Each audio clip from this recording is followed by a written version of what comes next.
Hello, everyone, and welcome to another episode of Autobiology. And today I have with me Dr. Nicole Chenet. She is with the Sleep Apnea Dental Center here in Pittsburgh. And what's really awesome about Dr. Chenet is she is currently helping my husband and I. And I'm going to let her go ahead and introduce herself and tell you what people call her as well. Dr. Chenet, welcome to the show. Oh, thank you. Thank you so much for having me, Jen. It's an honor to be here. My name is Nicole Chenet. I am a practicing dentist who solely focuses on treating sleep apnea, snoring for patients. I no longer do dentistry in my practice, and we are passionate about treating sleep. Now, when I first met you, I came to the appointment with my husband, actually, because I had just read this fascinating book that had no idea about jaw and jaw development. I love evolutionary biology. As you know, I'm a biologist, and they were talking about sleep apnea in the first chapter of the book. And I was like, did I buy a book on sleep apnea? I don't understand why they're talking about this. And it was fascinating. And then lo and behold, my husband comes home from an ENT appointment because he's getting his deviated septum surgically fixed next month. And they said, by the way, you need to see this woman, Dr. Nicole Chenet, about treating your jaw. And I flipped out and I was like, what? I have to come to this appointment. And that was how I met you. And you told me at that appointment that they call you sometimes the marriage doctor.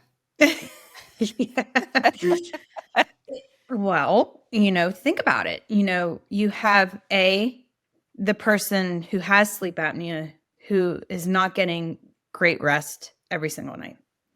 And then you have B, the spouse who is also not getting great rest because of the noise due to snoring, choking, gasping, tossing, turning, moving around, waking up their spouse. And so what does that do? That you're both exhausted and tired. We don't behave like our normal selves when we're exhausted, we're tired, we're not getting that good reparative, deep and REM sleep every single night. And it is a game changer. Thank God you guys have a beautiful, wonderful, healthy relationship. You could see that out from the start, and you really care about your husband's overall health. I think I said we're birds of a feather because we want to know the why. We want to dig deeper, and we want to have everybody who we know and love be the best version of themselves. But I will tell you, I have patients who literally say, my husband or my wife is going to divorce me if I don't get this under control. And I'm like, okay, let's get going. Let's get you back to feeling like yourself, Yeah. No, I haven't said that, but I'm sure that my behavior some mornings probably says that. But yeah.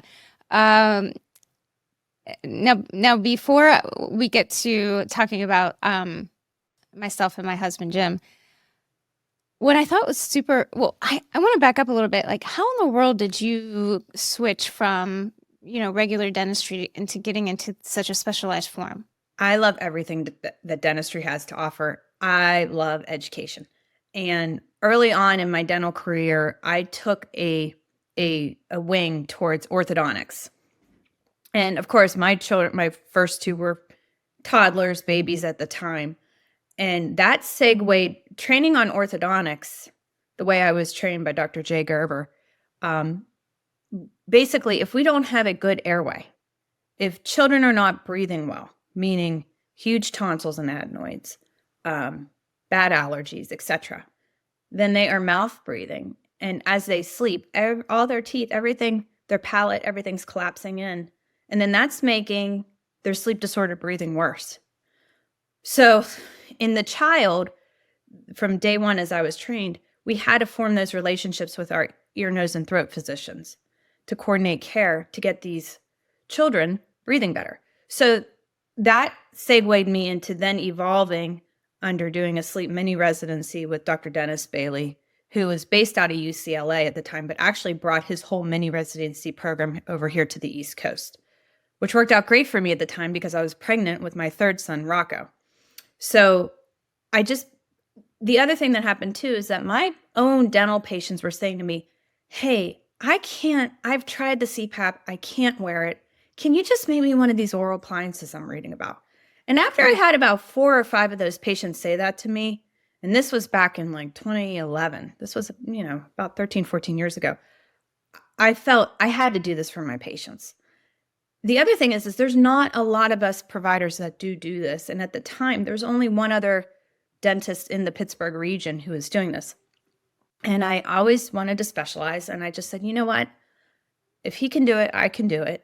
But I have to do it with the right board certifications and credentials, et cetera. And so we took the journey and worked really hard and developed all these relationships with not just sleep providers, but ear, nose, and throat, sleep, pulmonary. The list goes on. I'm involved with neurologists, cardiologists, because obstructive sleep apnea really affects every aspect of the patient's overall health. It got to the point where 9 years ago, one of our main hospital systems here in Pittsburgh asked me to become like the dental sleep medicine provider for their sleep medicine department at Allegheny Health Network.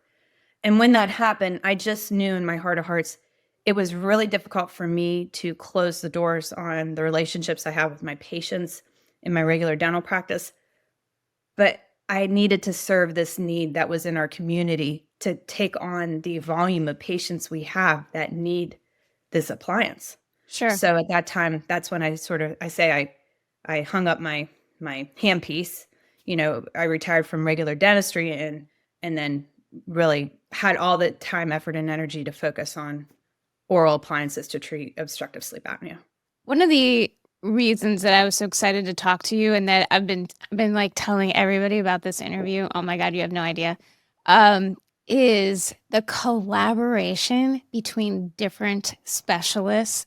I so rarely see that. And that was one of the main things that stood out to you. I mean, the whole reason that we found you was because Dr. Seuss, who's doing Jim's surgery, referred you to us. But, you two have worked together and really built this great program and camaraderie that I just really hope to see in other places and in other types of specialties. But this problem is so pervasive. I love that you talked about the pediatric side of things because one of the first thoughts that I had after reading that book and then talking to you was my kids, because they're both in braces. And I thought all of a sudden, should I not have them in braces? Should I be doing something else to deal with their jaw issues? I know I have one mouth breather that is taking after Jim. But you assured me that the orthodontist that we go to, specifically Good Orthodontics, that they have a good reputation, understand what you understand, and they address that. What are some of the things if people are looking for good orthodontists for their children who understand what you do? Like, what are some of the things that they should look for in an orthodontist who understands this? So a lot of the orthodontists are really reputable in our area. And the concepts of what they're doing, it's not, when we do orthodontics on children, you're doing everything right. That's one of the big major steps, especially in your son who's mouth breathing. So when orthodontics are performed, it's not just about the teeth looking pretty, right? It's about arch width alignment. So with them using braces and wires, or if they choose to use like a clear aligner, like Invisalign product, is to create room on the upper palate, on the upper arch, so that the teeth are able to line up properly. But it's not just so that the teeth are straight. It's so that their upper palate isn't narrow and pushing up into their nose and sinus area. So think of it as a TP tent. So it's like this. And then we're rounding it out. Bring your fingers down, and it's coming down. Okay. So you're increasing your upper airway nasal volume space by doing that. So that's on the upper arch, right? Okay. So say then, orthodontically, you have the patient who is mouth breathing, right? Right. I look like us. Uh-huh. All right. And their lower jaw is pushed back, right? Right. So we are then guiding once there's the room on the top. Now the lower teeth can unravel, create a nice open archway so the tongue has room. Okay. And then we're going to guide that jaw and the bite to where the lower teeth are just behind the upper teeth. And what's that doing? When we posture our lower jaw forward to its appropriate position, the tongue is attached to the lower jaw, and the tongue then postures forward with it. When the tongue postures forward, the soft palate, the back of the throat, and the tongue posture forward, and then that opens that airway. So then, when that airway is open, your nose can take the breath in. It's not blocked. You're taking that breath in, and it's going into your lungs where it needs to go. And that's how we get oxygenated, right? Right. Okay. So it all comes together. And that's what that's the orthodontist's role in that. The thing that's very important is that the orthodontist also needs to have coordination of care with an ear, nose, and throat. Now, a lot of orthodontists do feel and believe that if they create that room in the mouth and with the jaw position coming forward to where it needs to come to, that the patient then has room for the tonsils and adenoids. I personally feel, and in my practice, the way I approached that was I wanted the ear, nose, and throat doctor to make that determination, not me. Okay. Right. That's And tackling both ends, I think, is critically important. So, for instance, in your son's situation, if he's coming towards the tail end of his orthodontic correction, right? If that's coming towards the tail end and he's still mouth breathing, two things I would suggest. A, you need to talk to the orthodontist about that. And B, you need to go see Dr. Seuss, and have him take a little camera, go inside the nose, go inside the adenoid area and the tonsils, and determine, does he really need something to be addressed or not? Genetics play a role. yes. Right? We're very into genetics. I don't know. I can't remember if we talked about that or not.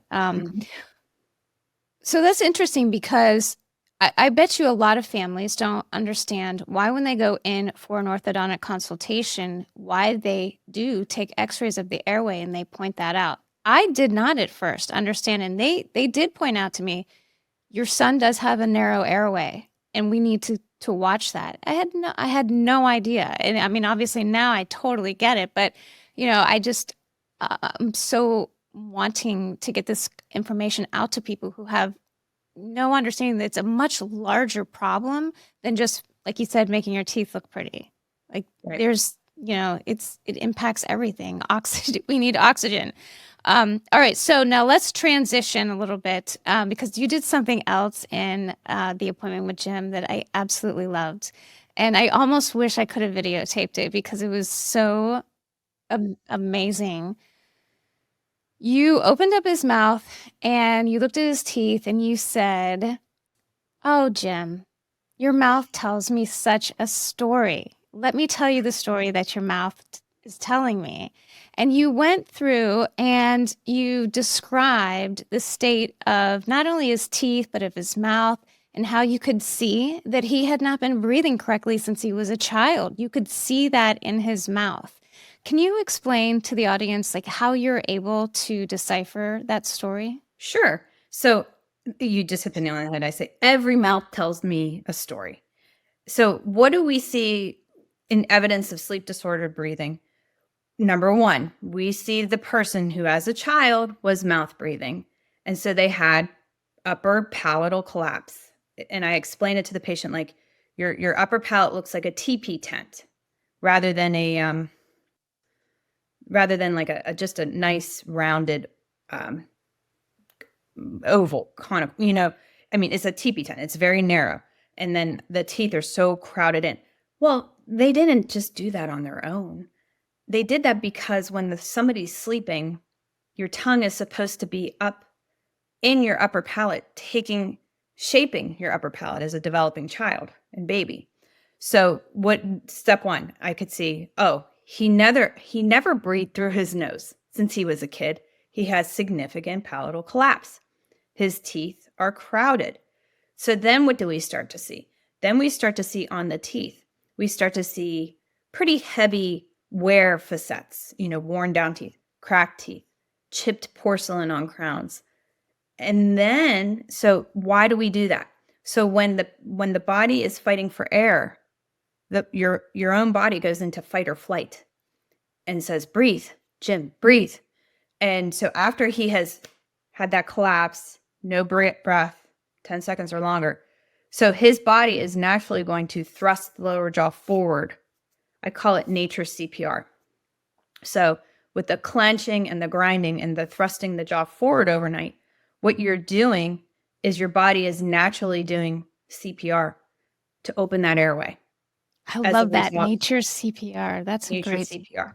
Yeah. So who takes the beating for nature's CPR? The teeth, right? Right. The other way that pressure and damage manifests is it could be wear on the teeth. It could be gum recession. So how many people listening to this say, I don't understand why I have gum recession? Okay. They're not taking a toothbrush and scrubbing the heck out of their teeth like this. Maybe some people are. The reality is that when you have this constant force and pressure of the upper and lower teeth, that force has to come out somewhere. So what happens is it'll happen at the weakest spot. And that might be that a little bone is pulling away from the front of that tooth. And with the bone pulling away, so does the gum recedes. Oh my gosh. I'm sure that you just forced an aha moment out of so many people right now with that explanation. Yeah. Like why do people have receding gums? And the other thing that always perplexed me was gum tissue is a living tissue, so it can grow back. So why isn't it? Why is it consistently receding? Which would suggest that there's an ongoing problem, right? If it's not coming back. Right. Well, and two, it has to be connected to bone. So it's not that tissue could regenerate, but the bone isn't there. So once that bone is gone, the bone can't come back around the root of that tooth.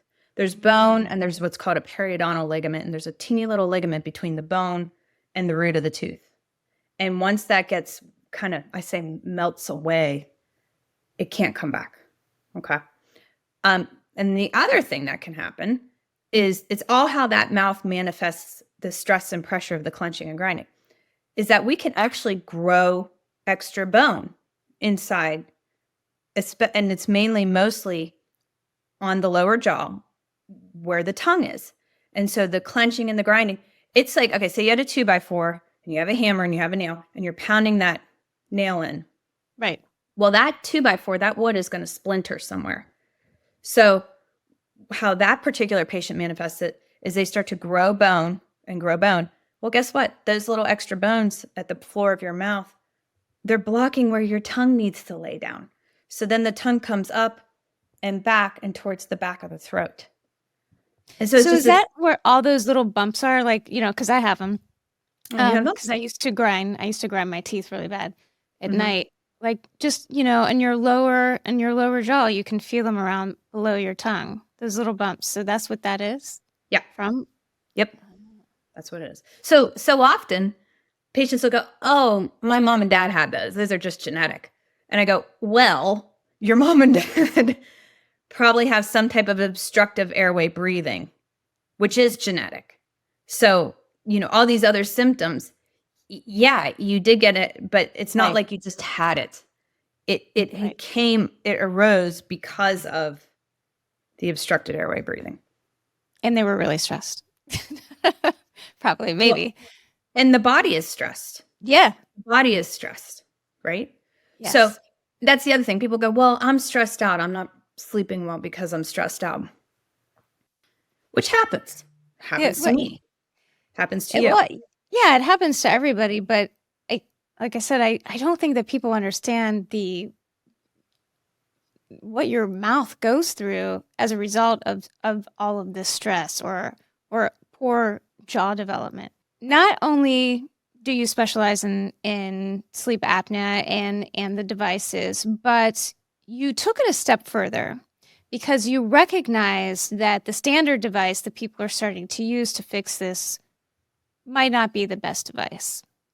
And you continue to research this. Could you tell us a little about your research and what you've done to help educate others in your field? Well, actually, Jen, there's like over 120 FDA approved devices for Shut our. up. Yeah. Wow. Yeah. Okay. Yep. Yeah. This has been going on. Our Academy of Dental Sleep Medicine started about 35 years ago, and it wasn't known. It's taken hundreds and hundreds of studies, and finally really getting collaboration with our medical colleagues to accept this as a means of treatment. What I've done personally is that I personally only work with the best. And what I mean by that is that the one device that I put James into, it's not just this company, they put a ton of their money back into research and funding. And what that has done is then proved the efficacy that's actually even better because the materials we're using now are so much different than what we were using 10 years ago. 10 years ago, we were relying on traditional dental acrylics, materials we normally used in dentistry. And we were using mechanisms like metal arms and stuff that would help gently bring the jaw forward, etc.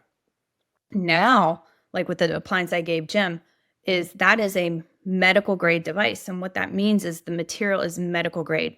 It looks like a clear, kind of like a plastic. It's not plastic. It's called MG6, and it is the most biocompatible material that we could have a patient wear inside their mouth. Why is that so important to me? Just like you always want to know each ingredient that goes into everything, right? I make my own hand soap. I mean, not that that's hard because I'm not I don't have time to do a lot of stuff in my house. But I want to know the ingredients in my detergent, in my makeup.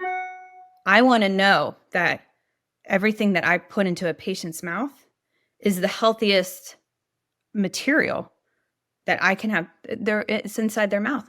They have saliva. Everything is in there. They swallow saliva.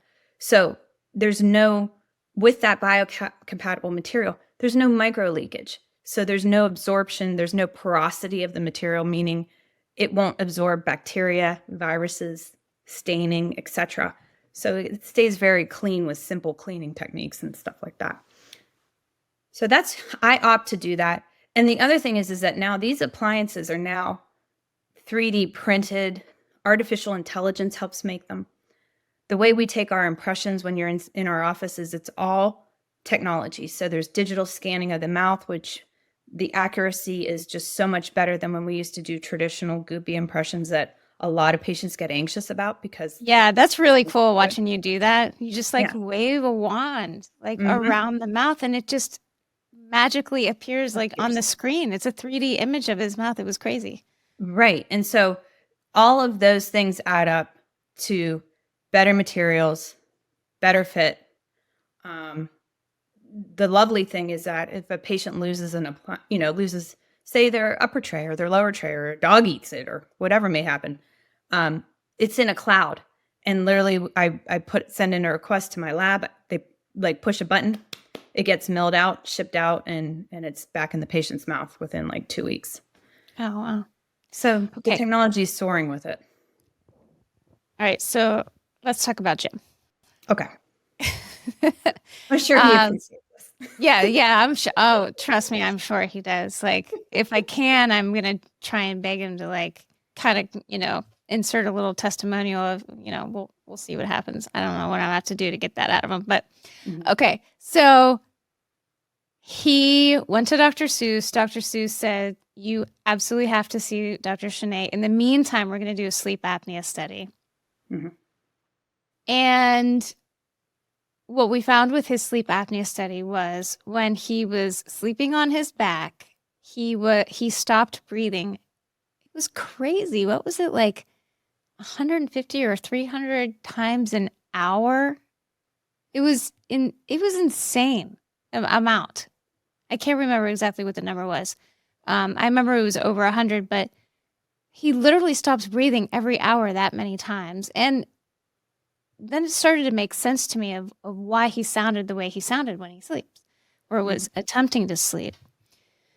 And so when we came in to see you, you explained that it's not just one device, but a series of devices. And can you kind of go into the detail of the process that happens when somebody comes to see you and they go through the scanning, and then what do they get in the mail, and what does that process look like over the course of like 4 to 6 weeks? Okay. So when the patient first comes in, we obviously do a nice big digital x-ray. We want to make sure the teeth are healthy, the bone that's holding the teeth is healthy, the jaw joint. And we also look at the nasal septal and the sinus area as well. And then we do a full comprehensive exam. And then I tell the story of their mouth and what I think has happened over the years and why we need the oral appliance. And the soft tissue, like what's going on with their soft palate and their tongue, and what's, I call it the back of the throat for layman's terms, and help the patient understand. Body position while we sleep is such a critical factor. And one of the big things I do, like in Jim's situation, is explain, look at your sleep apnea score on your sleeping on your side versus sleeping on your back. And when the patient sees that information, it's eye-opening to them. And so out of the gate, one of the very first things I say is, we got to get you off of your back, right? Now, you do have some patients who have had back, neck trauma, etc. It might be hard for them to sleep on their side, whatever the case may be. Hip replacements, knee replacements make it difficult for patients. So I say, okay, do we have a way to elevate your head so that you're not flat and at least you're elevated in that circumstance? So we figure out what's going to be best for the patient. After I've done my full exam, what I use is I use all these little sets of just different measurement gauges, and laying the patient back, I will have them put all these different little measurement gauges inside their mouth on their front teeth and determine which one makes it easier for them to breathe through their nose, which position makes it hardest for them to snore. And based on that specific measurement, I know that's the position I'm going to start their oral appliance therapy in. They've gotten their digital scans ready, and then we're going to schedule the patient in 3 weeks.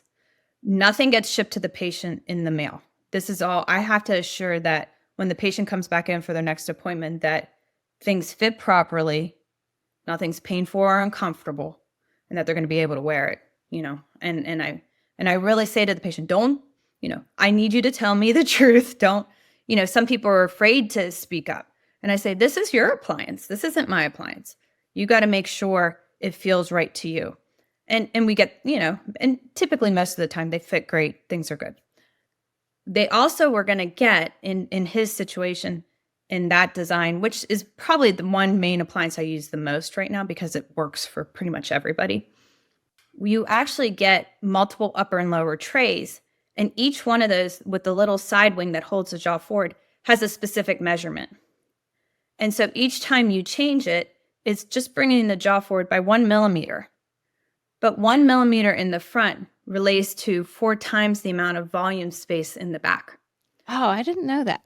Yeah. And so it doesn't take much to then posture the tongue open and open up that airway space in the back for them to breathe well. So here's the thing. Our physiology and anatomy changes in our sleep versus our awake time. Like, people say to me, well, why don't you have trouble breathing and have sleep apnea during the day? Because our brain is functioning differently, our anatomy is functioning differently, and we're not laying down, right? Right.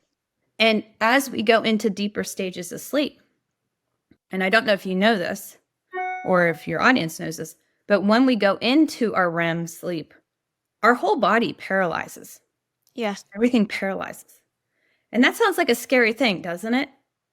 But it's not. It's not. It's very necessary, right? Because that's when our lymphatic system empties out Right. the waste products basically from our brain, and when it opens that up, we can't be moving. It's a very actually dangerous time for us, and so the body temporarily paralyzes itself so that you can't move while that happens. So so I did know that, Mhm. and that's crazy awesome, and we've only known that for like 10 or 15 years that happens. Well, and it connects all the dots for everything, right? Right.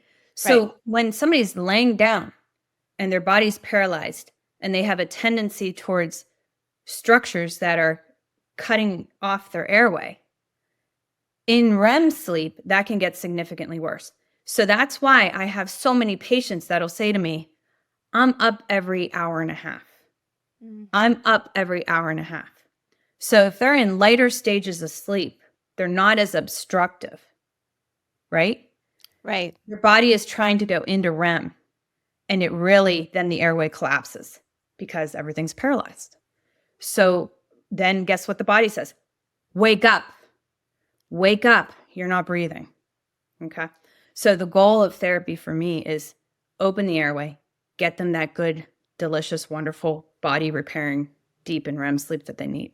All right. So we also learned that Jim doesn't have sleep apnea nearly as bad when he's on his side. So to your point, the body positioning makes all the difference in the world. So one of the first things we did with him at your behest was make sure he started sleeping on his side.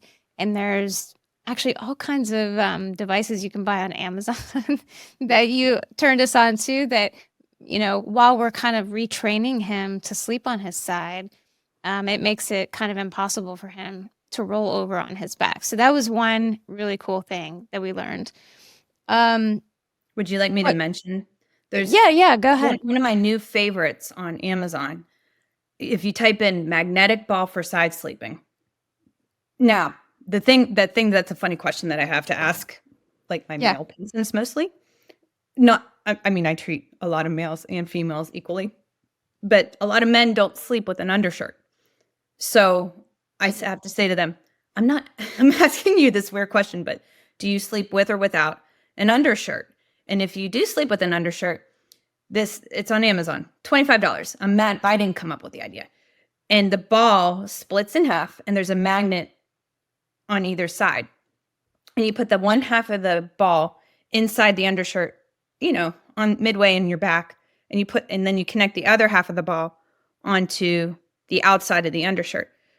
So it's there. I call it kind of like a sleep trainer, like we would do with our babies, right? yeah, And so if the patient lands on their back, they're like, "Oh, that hurts. Let me get to my other side." It's $25.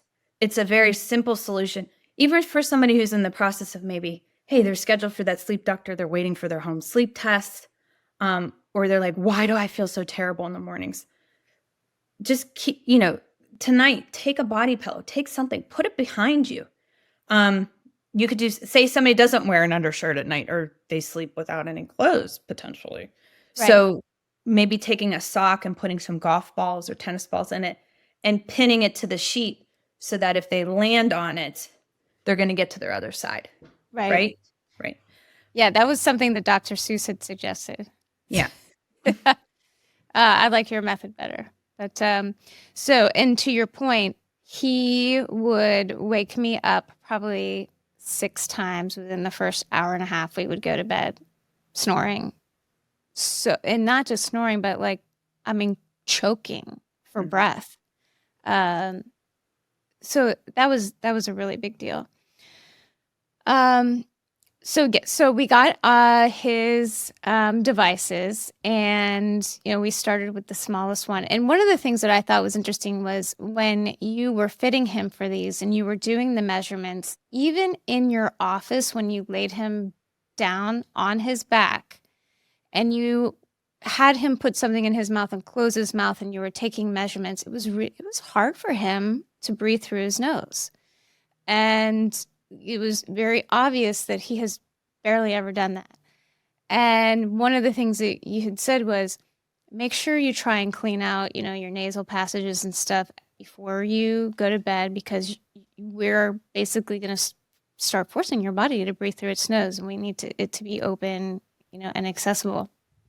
And so that was interesting. So the first night he did it, he it was funny in the morning because he was like, I didn't, I drink a lot of water at night. I wasn't sure how to drink water. And then, I keep having these dreams that I'm chewing on something. And I wake up, and he's like, I got this thing in my mouth. I can't open my mouth, and I forgot. And it was interesting the first week, but then he was telling me, and showing me that after you wake up in the morning, you use kind of a second little thing for 5 minutes just to reset the jaw for the day. Can you talk a little bit about that as well? So we spend a third of our life in sleep, right? Right. So if we're using an oral appliance that's bringing the jaw forward conservatively, but it feels like a bigger deal inside the mouth, your brain starts to think, oh, you want me to move forward. Almost like as if you were doing some type of orthodontic movement, right? Right. So by making the little morning, we call it like a morning realignment bite. And so we make that when the patient's there in our office, and it molds to the teeth, and they bite on the front teeth with it. And what we want to do is we want to make sure that the patient is biting on their back teeth and back molars into their natural bite. So what we're doing is, number one, we're reminding the teeth where they belong, the jaw, the lower jaw where it belongs. Number two, it's actually sending what's called a proprioceptive reflex to the brain. And when the upper and lower teeth actually touch, there's a little nerve endings in there. And that says, oh, that's where we belong. No problem. And we get back there. Now, some people need to wear it 15 minutes. Some people need to wear it for 30 seconds. Oh, really? Okay. Yes, everybody's different. Everybody's different. But we do say whether you think you need it or not, we require that you do it. Just because I have some patients that, they're like, I feel fine. I feel my back molars. I'm like, I know you do, but it's such a subtle change that can happen over the years. And once you start wearing an oral appliance, you're wearing an oral appliance till we move on to the next life, right? So we got to make sure that we maintain that nice posture of where people are chewing and biting efficiently. One of the potential side effects is that people's bite can change over the years, and especially if they're not very compliant with doing that morning realignment bite. And the patient's well aware of that can potentially happen. But again, some patients don't even, every patient's different.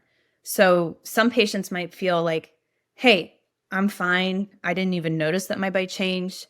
I'm chewing efficiently. I have no pain, no discomfort, etc. And they're like, I'm willing to take that slight side effect versus not getting up 4 times a night to go to the bathroom, choking, gasping, feeling like terrible throughout the day. And then others are like, it really bothers me that I can't chew efficiently, and then we work with them to get their bite back into place or determine what we need to do next for those people. But that's after, those are patients that have been wearing their device for a long time. Most patients do well. Most patients, if they're compliant with wearing their morning realignment bite, their bite gets back into place and they're okay. Yeah. He's had no problems at all. And it is interesting though, every week when you have him just move another millimeter, he can really feel that. Even he said he was really surprised that you could feel that just tiny, tiny little shift, but it makes such a huge difference. So, in full confession, like we were not even sleeping in the same room most of the time because it was that bad. I'm one of those people that I have to get at least 8 hours of sleep or I just can't function. Mm-hmm. And like I said, he was waking me up 6 times in the first hour and a half. So we waited for about 3 weeks with the device, and then we did the great sleep in bed experiment. And you don't want to have a night where you had a terrible night yet. Well, yeah, that's normal. Yeah. Yeah, I mean, we have little kids and I have a business and, Hmm. it's just a lot of stuff. And, I was expecting that it would be less, that he wouldn't be doing the choke. But when the first night came and went and he did not wake me up a single time, I couldn't believe it, Dr. Chenet. I was floored. And he knew that I was, going to be interviewing you, so I knew probably that was making him more compliant. But I was like, we really got to follow through on this because I want to know, and other people need to know this, does this really work? And so far, he has not woken me up from snoring. In fact, I haven't even heard him. I don't hear anything anymore. He sleeps Hmm. on his side. He hasn't reverted to sleeping on his back at all. So, it is, in my opinion, a wildly huge success. And I just can't thank you enough. I'm like, you are a marriage doctor, Oh. in my opinion. But I guess the thing that just floors me is how few people know about this. I mean, this is like, this is a joke. Like almost, I bet you 90% of married couples over the age of 45 have this problem. I would say I maybe more. agree. I agree. And we're trying to make more awareness. We are very lucky in our Pittsburgh region. I have to brag. I feel it's one of the best places in the country as far as being treated with sleep medicine and the coordination of care between, Yes, yeah, that where is we all, huge. yes, it's not like it's one thing or the other. It's what's going to work best for this particular patient. They're multi-level, you know. What did Dr. Seuss said? Dr. Seuss says, "Yeah, we got to treat that nasal septum finally." But he also wants to see how the nose behaves when we get the sleep apnea under control with the oral appliance, right? The other thing that does is that it gets his nose, even with having the bony obstruction from the deviated septum, it gets it behaving a lot better than it did without being treated. So, so all of this has to come together. But it just it fascinates me that every single day patients will go, "Why didn't I know about this 4 years ago when I Yes, first got diagnosed?" yes, that's exactly my question. I know. And I mean, I've always, the thing that's super important to me is always maintaining professionalism. But there's this part of me that wants to like put big billboards up and say, there's another option. You know, there's options. There's CPAP, there's oral appliances, there's nasal septal surgery. Um, there's options for you. And I think so many patients don't even get diagnosed because they think that the only choice they have is to wear a CPAP mask on their face. And that's what really saddens me is that then everything starts to decline. They're on blood pressure medication. They're becoming Yes. pre-diabetic. Um, their weight starts to increase because their hormones are so out of whack because of the poor sleep. They're increasing their risks of Alzheimer's and dementia. I mean, the list continues to go on just because they're like, I don't want to wear that mask on my face. But they have no idea the choices that they have. And I think that is a huge part of it. If you would have asked me, I just would have said, well, I just think there's CPAP. Like, I didn't know, that there were other things. I think there is also now implantable devices, right, that kind of like coax you to uh, take a breath or I'm not really familiar with those devices, but I can um, explain that. yeah, That's called, yeah, please go ahead. okay. So that's called Inspire therapy. But what Inspire has done, they spent, I think last year they spent 200 and some $1 million on advertising. And you would think, oh, that's not good for you. I actually call it marketing for me because now these patients go to my ENT sleep specialist here in Pittsburgh saying, I couldn't wear CPAP I want to be evaluated for Inspire. And my ENT colleagues say, listen, we're going to try an oral appliance with you first before we implant anything inside your body. Not only that, surgeons are not there to just do surgery. It's to do no harm. So if the patient can be treated conservatively and get their sleep apnea under control with an oral appliance, that's what they're going to do. And as far as being approved to be a surgical candidate, you have to have failed CPAP, and you have to have failing meaning we can't get their sleep apnea under control with an oral appliance. Or it could be that the patient simply couldn't tolerate the advanced position that their jaw needs to be in order to get maybe their severe sleep apnea under control. But what else are we coaching that patient on at that time? We're going to say, hey, if you lose 10% of your overall body weight, your sleep apnea score is going to improve by 25 to 30%. That being said, how is that patient with moderate or severe sleep apnea who's not sleeping, how are they going to lose that weight if we don't get the sleep well controlled, where they have energy? When you get good sleep, you're actually, everything changes with your body cravings, like the types of food you crave, the amount of food you want to eat. Those are controlled by ghrelin and leptin. And those hormones are out of control when somebody gets horrible sleep. So another little thing anecdotally that a lot of patients will say to me is that I've lost my appetite, or I'm not as ravenously hungry as I was before I started treatment.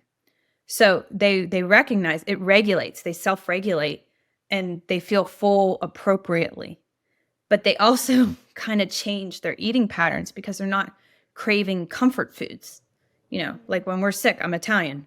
What would I want since I was a kid? Pastina. You know, I want the comforts of what was given to me as a child, right? And that's what we go back to what we know, the comfort. And what we find is that people don't need that anymore.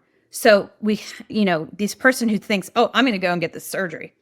Well, it's not as simple as we think it is. You know, there's a lot of mitigating factors. So again, it's this collaborative effort. And most times an oral appliance gets the patient well controlled with their sleep apnea where they don't need to do that surgery. That's incredible. And, just talking about the whole deep sleep thing, both Jim and I, we wear, Aura sleep rings, and, he did, and he stopped because he was getting so pissed off because, I would consistently get, hoo-hoo, you hit it out of the park. You're an awesome sleeper, and they would be like, are you even trying to sleep? Really, awful sleep scores. And, we were doing all the things, and we could not get his sleep scores up, no matter, what we did. And I just had no idea how much this apnea was contributing to the fact that, he wasn't sleeping. His brain was never at that rest level that he needed to, repair himself. And the more I read, was how much that then contributes to cardiovascular disease and issues with that. And I was like, oh my gosh, we need to get this fixed, which is, the whole cascade of events kicked off, and, we came to see you. But that was, really, for me, it was more about mitigating cardiovascular issues as we get older, than correcting his sleep. But now I realize, oh, that's why he wasn't sleeping. So after we're gonna do our own little fun Oura ring study after everything's been done, just to see, okay, well, how's your sleep now? Can you hit those normal sleep score ranges? So I'm looking forward to that. Yeah, I mean, and what'll be neat in his circumstance is doing it now, wearing his oral appliance. Yeah. And then doing it again about 8 weeks after his surgery. In just comparison. A note about all these wearables. I think they're a wonderful tool. And again, a simple way for your patients to say, is my sleep concerning? The wearables are not as accurate as a home sleep test. They do not give us the level of detail of a home sleep test. But I got to tell you, they do give us a lot of information. And if somebody, goes to their doctor and say, hey, I'm wearing my Fitbit and it's telling me, I'm having this terrible sleep score and this is how I feel in the morning. That's another level of proof that this needs to be addressed. Now, let's flip over. Now we have the patient who's been treated with an oral appliance. Sleep apnea is well controlled. Your numbers are well controlled. Patient's sleeping well. Then I have patients come in and go, well, my Fitbit told me I had a terrible night of sleep on Saturday night and blah, blah, blah. And I'm like, well, guess what? There's night to night variability. So once it gets to the point where things are controlled, we're consistent, spouse is saying we're quiet, or if we have a person who's living independently without somebody sleeping in the room with them, maybe from time to time they want to wear that Fitbit. But then once, and I have some patients, they love their data, they love the nitty gritty, and I say, time to take it off. If you sleep great every night, take it off. Because what'll happen is you might go to bed, have a great night of sleep. But for whatever the reason, your Oura ring is saying you did terrible last night. So then it gets in your head and you think, oh my God, I had a terrible night of sleep. Yeah, that does happen. Coming off. I'm not gonna lie, that does happen. To bring up the point about the home sleep study, and I literally had this conversation with a girlfriend of mine yesterday. I was telling her about you. She was like, well, do you have to go and do those, still like and sleep someplace weird? And I was like, no, they send you all the stuff to your house and you do it at your house and you don't have to go anywhere. And it was amazing. It was awesome. It was so easy to do the home sleep study. I was like, wow, that was not what I expected. It was very, very easy. 90% of the diagnostic testing for patients is done with the home test to get an accurate description of what's going on with their sleep. Some patients will be asked to go into a sleep lab if we think there's another sleep disorder. Okay. Okay. Or if they have several comorbidities. And what a comorbidity is if we're concerned about things like obesity, hypoventilation syndrome, or does the patient have narcolepsy, or, have they had a past history of strokes, heart attacks, etc. But overall, pretty much to get a diagnosis, you're given a home sleep test at first. And then you're given the choice. Do you want to try a CPAP or do you want to do an oral appliance? At this stage in 2023, the physician should be going over the choices and saying, which one do you think you'll be willing to be more compliant with and go from there. Right. We do encourage people who have severe sleep apnea to try a CPAP. Try it. See how they do. But some people just aren't able to, Yeah. No, I know. And I'm just so happy that there's other choices and that you are there to guide them through the oral appliance journey, because this is something that I am just super excited about. And I'm so grateful. I'm so grateful to you and everybody at your office. Your office staff is so awesome. They're so nice. And so we're pretty much out of time here.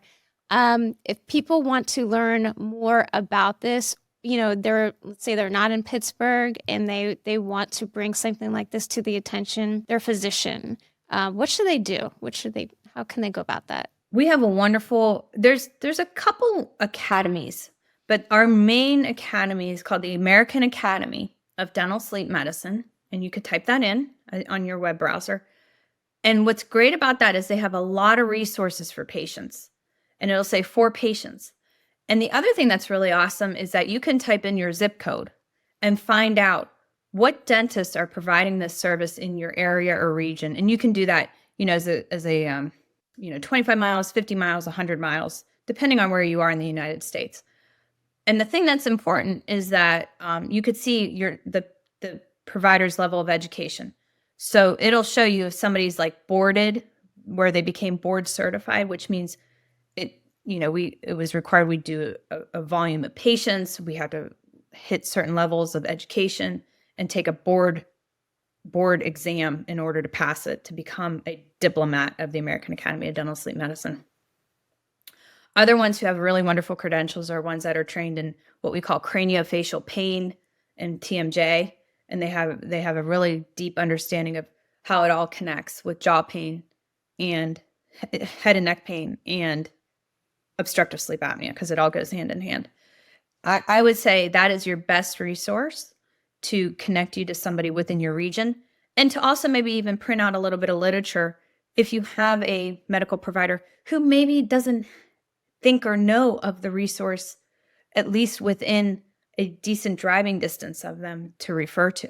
Right.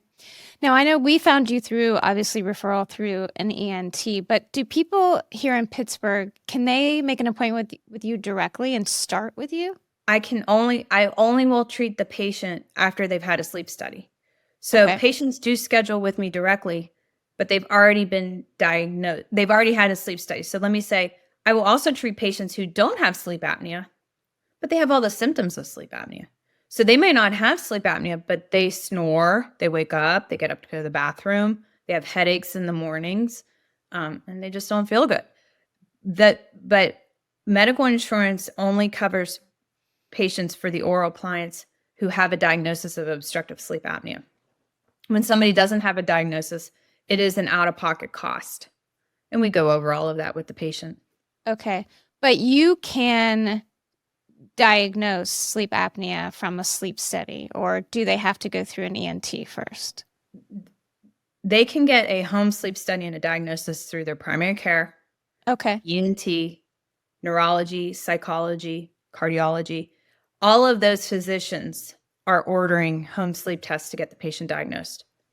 A boarded sleep physician has to read the sleep study to get an appropriate diagnosis that can be submitted to insurance.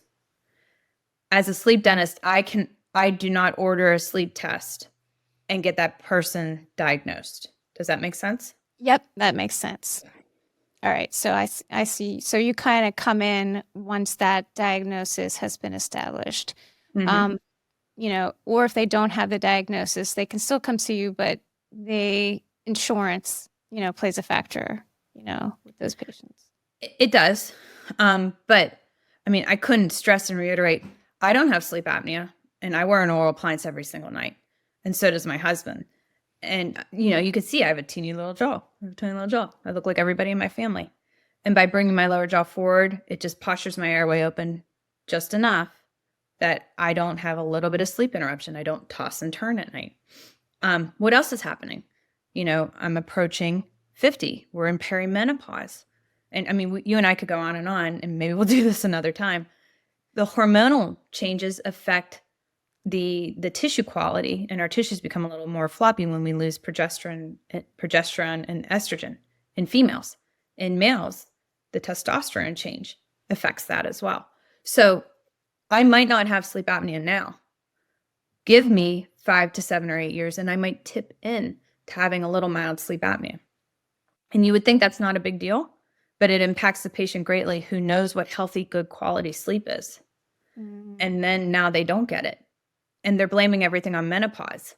I highly encourage that female patient to go and get a home sleep test and find out what is actually menopause and what is actually obstructive sleep, which can also make you have sweats, night sweats, etc.